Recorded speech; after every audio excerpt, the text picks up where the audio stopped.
The Battle of Ayta ash-Shab took place during the 2006 Lebanon War, when the Israel Defense Forces and the Islamic Resistance, the armed wing of Hezbollah, fought a 33-days battle for the town of Ayta ash-Shab and the neighboring villages of Ramia, Al-Qawza and Dibble in southern Lebanon. The initial phase of the battle consisted of 2.5 weeks of intense bombardment by air and artillery, followed by more than 2 weeks of intensive fighting in and around the town. The IDF failed to capture the town and suffered relatively heavy casualties in the process. Background: on July 12, 2006, under the cover of mortar and rocket fire directed at Israeli communities and IDF positions, forces belonging to the Islamic Resistance launched a cross-border raid into Israeli territory, killing 3 Israeli soldiers and abducting 2, Ehud Goldwasser and Eldad Regev.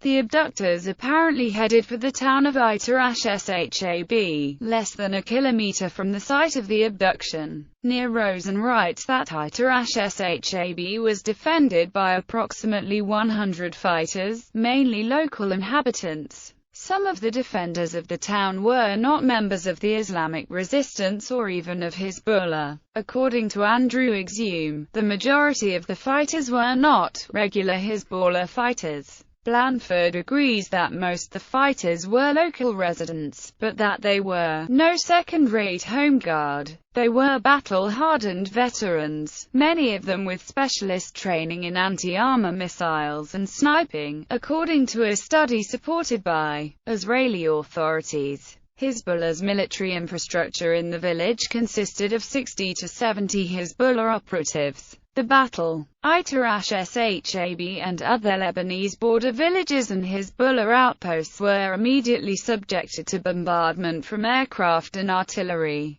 plus attack helicopters supporting Israeli ground forces. This would continue almost daily throughout the war. On the first day the IDF declared, somewhat optimistically, that all Hezbollah outposts along the border were destroyed. First attempted incursion less than 2 hours after the capture of the 2 soldiers. The IDF sent a force of tanks and armored personnel carriers across the border following a dirt track through an olive grove called of Khalat al-Wada, leading to Ayta ash-Shab. The force was ordered to capture a Hezbollah post and to take control of the exit roads from the town, in case the abducted soldiers were still there. Only 70 meters into Lebanese territory, a Merkava heavy battle tank drove over a remote-controlled mine. The tank was destroyed and its 4 crewmen were killed instantly, and the mission to capture the access roads to the town was quickly abandoned.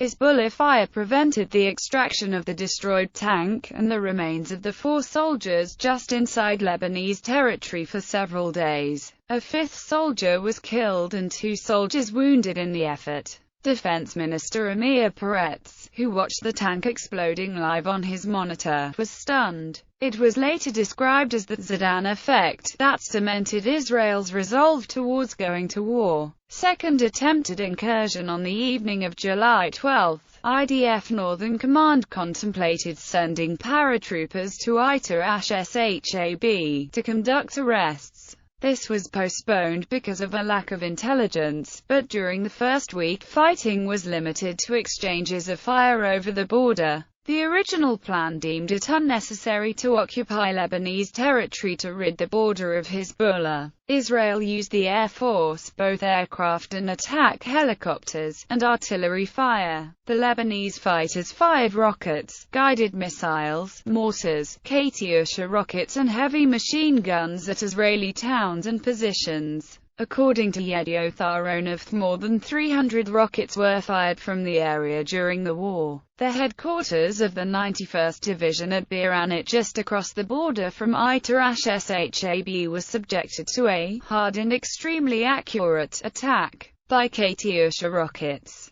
The command bunker received a direct hit, destroying the generator and cutting off light and air supply to the facility. Only the dim lights of cell phones could be seen when terrified Israeli soldiers called home. According to Islamic Resistance commanders, the fighters suffered no casualties during this period. On July 14, the civilian inhabitants of the town were warned through loudspeakers to evacuate the town. The great majority of the population therefore left. About a week into the war, the IDF resumed ground operations around Ayta ash-Shab, with nightly incursions by foot, mainly around the Old Quarter in the west and the northern sections of the town, such as the Abu Tawil Hill. These incursions were described by Arkan as probes, and probably served mainly to gather intelligence. On the 19th, Northern Command launched a simultaneous attack on the border communities of Maru Ras, Marwain and Ayta ash-Shab. The attack on Maru Ras failed, sustaining a number of casualties, and the forces about to attack Ayta ash-Shab were called back at the last moment.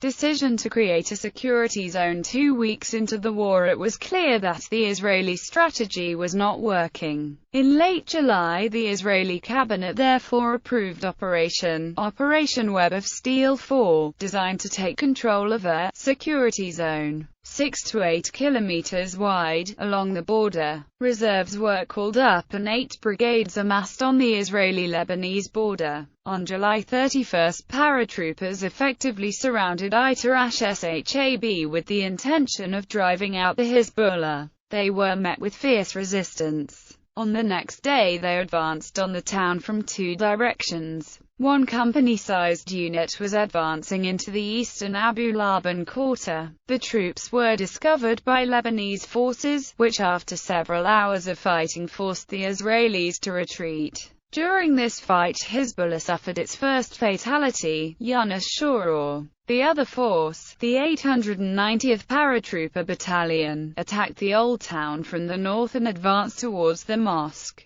The battalion came under fire, and its forces got separated as they took cover. Israeli soldiers were shocked by the ferocity of the fire and several stopped functioning. The attack was aborted and reinforcements were called in to extract dead, wounded and shell-shocked soldiers. According to Hezbollah, another Lebanese fighter, Hisham as-Said, was killed while pursuing the retreating Israelis. 3 Israeli soldiers, including an officer, were killed and at least 25 were wounded.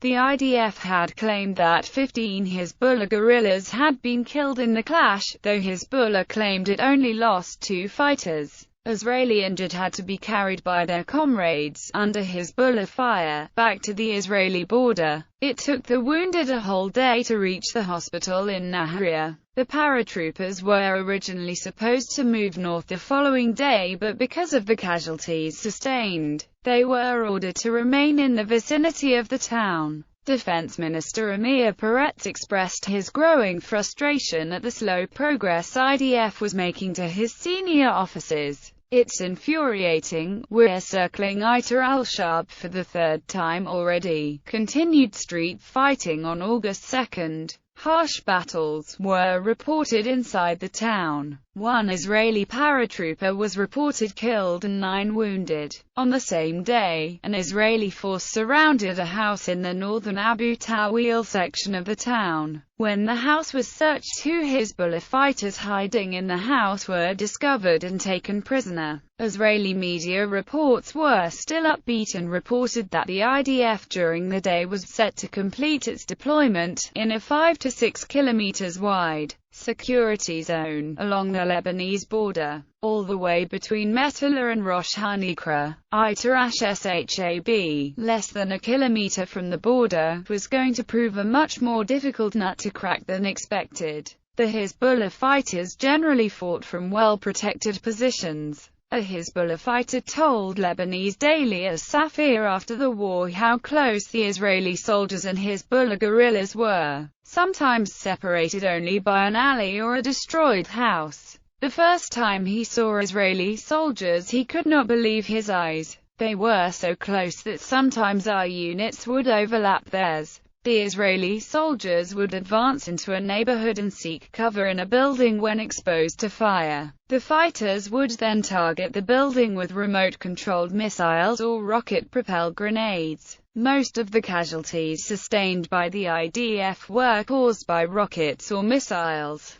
When Israeli forces retreated, the fighters would generally take cover in tunnels or shelters to avoid the shelling or bombardment from the air that would usually follow. When the shelling stopped, the fighters would emerge to face the expected Israeli advance. In one case, 3 Hezbollah fighters took cover in a shelter during an air raid. The shelter received a direct hit and collapsed, killing them. Their bodies could not be recovered for 10 days. Another Hezbollah fighter also became one of the first Lebanese killed by a drone strike during the war. In spite of the substantial losses, IDF officials denied that there was any intention of withdrawing from the village. Without a clear surrender of Hezbollah, because it was a major stronghold and considered a symbol of the determination of the movement. 1 soldier was killed and at least 19 were wounded in further heavy clashes in Ayta ash-Shab on August 5.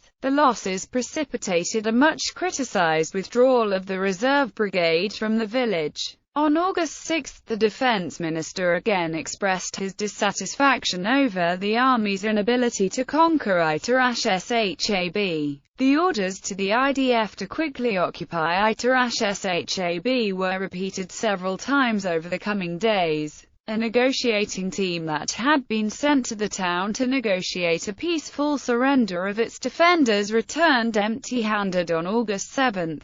Fighting spreads to Dibel and Al-Qasr. Israeli forces eventually bypassed Ayta ash-Shab and started pushing northward towards the villages of Al-Qasr and Dibel, a few kilometers to the north of the town. Both of the villages were Christian and Hezbollah probably maintained a minimal presence there. The front line was thereby extended from ash-Shomra in Israel, over Khaled Wada, near the border, and reaching Al-Qasr and Dibel. A heavy Puma APC was hit by a missile in the village of Dibel on August 7, killing 1 soldier and injuring 5 others. August 9, a large IDF force was discovered by Hezbollah scouts while advancing from Al-Qasr towards Dibel. Local headquarters were alerted and the Israeli force was subjected to artillery and mortar fire near the Dibel public swimming pool. From positions outside Ayta ash-Shab, Hezbollah did not maintain artillery inside the town. An Israeli unit, belonging to the 8,219th Engineering Battalion, took up positions in a house on the outskirts of Dibel. The house was hit by 2 anti-tank missiles fired from Ayta ash-Shab and the building collapsed. 9 soldiers were killed and 31 wounded, many of whom were buried under the ruins. Among those killed were Major Nathan Yahav, the only senior IDF officer to die in the Battle of Ayta ash-Shab. The incident was dubbed the House of Death. Survivors later expressed bitterness at the IDF command, whose incompetence and stupidity contributed to the high number of casualties. In Dibel, those 9 guys never even had a chance to shoot a single bullet. The casualties had to be carried on stretchers back to Israel. The same day, a Merkava tank was hit by a missile fired from close range in Ayta ash-Shab. The tank turret was blown off and the tank caught fire. Its 4 crewmen were killed instantly. On August 10, IDF claims to have killed 3 Hezbollah fighters in Ayta ash-Shab. Ceasefire on August 9. General Eisenkot had to inform the government that the army had failed to capture Ayta ash-Shab. Prime Minister Ehud Olmert demanded an explanation. Less than 3 days before the ceasefire operation Changing Direction 11 was launched with the aim of pushing further into Lebanese territory. About a dozen Israeli soldiers died in the fighting around the villages of Haditha, Yatar, Tiri, Rashaf and Ayta, Arizona Zoot, well to the north of Ayta ash-Shab. There are no reports of any offensive Israeli action against Hezbollah positions in the town itself. On the last day of the fighting, an IDF infantry force at the Abu Tawil hill in the northern part of the town was hit by an anti-tank missile. 4 soldiers were killed and 20 wounded. By the time the ceasefire took effect on the morning of August 14, the IDF apparently had abandoned all its positions inside Ayta ash-Shab. Blanford notes, On the first day of the ceasefire, it was possible to reach Ayta ash-Shab, which lay behind the IDF's frontline positions in Haditha, Rashaf and Yatta without even seeing a single IDF soldier. A camera team from Al Jazeera reached the village and interviewed a Hezbollah fighter, few hours after the ceasefire took effect. Aftermath. The Israeli army never occupied Ayta ash-Shab. According to Helen Issacharoff, the town became a symbol of Israel's performance in the war, the village where it all began, where the IDF thrashed about for 4 weeks and never succeeded in taking. Exhume described Hezbollah's tenacity in the defense of the border villages is the biggest surprise of the war, and the performance of the village units is exceptional. The Carmeli Brigade pulled a battalion out of the town after one of its soldiers was killed in what was described as a tactical retreat. The performance of the Carmeli Brigade was afterwards singled out for particular harsh criticism. It displayed a lack of determination, an unnecessary retreat and a misunderstanding of the bigger picture. Much of the blame was placed on the top brass, but the two brigades were left thoroughly shaken by the war. After the war, a committee headed by Carl Yoram Yair, sharply criticized the conduct of 91st Division during the war, including the Battle of Ayta ash-Shab. The battle was called the Black Hole of the War. Brig. Gen. Gal Hirsch, the commanding officer under which the Carmeli Brigade served during the war, was fired a few months after the war. The commander of the Northern Command, Gen. Udi Adam, was practically fired already on August 8, after the repeated failures to capture Bint Jabal and Ayta ash-Shab. Chief of Staff Halutz sent his deputy, Maj. Gen. Moshe Kaplinsky, to Northern Command, to serve as his coordinator, beside Adam. Adam formally resigned from the army in September. Chief of Staff Dan Halutz himself resigned in January 2007. Veteran Israeli war correspondent Ron Ben Yishai claimed that the problem was not limited to the commanding officers. He claimed that a crybaby culture had developed among the soldiers of the Israeli army. Almost every Israeli offensive operation in the war, including those in Ayta ash-Shab, were called off as soon as resistance was encountered and casualties were sustained, even though IDF in almost every clash enjoyed superiority, both in terms of numbers and firepower. Soldiers often abandoned their missions and focused all efforts on evacuating casualties from the battlefield rather than continuing to pursue their objectives. Gilad Sharon asked in a column in Yedioth Ahronoth after the war,